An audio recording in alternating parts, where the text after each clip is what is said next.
Pagkat lumundag tayo sa pagpuri sa katotohanan, kaliyahan ang ganti sa mga sumusunod sa daan ng buhay.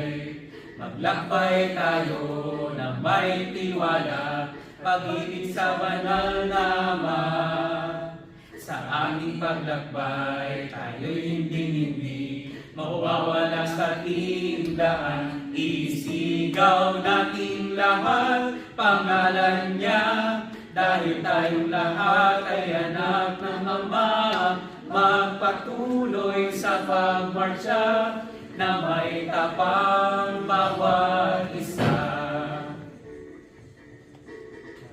Mga sundalo ni Jesu Kristo, patuloy sa paglakbay na may katapangan, pag-ibig, pag-asa at katotohanan. Isigaw nating lahat pangalan niya, dahil tayong lahat ay anak ng Ama.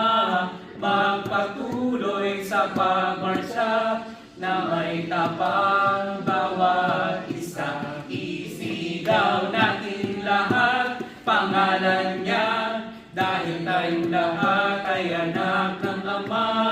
Magpatuloy sa pagmarsya na may tapang bawat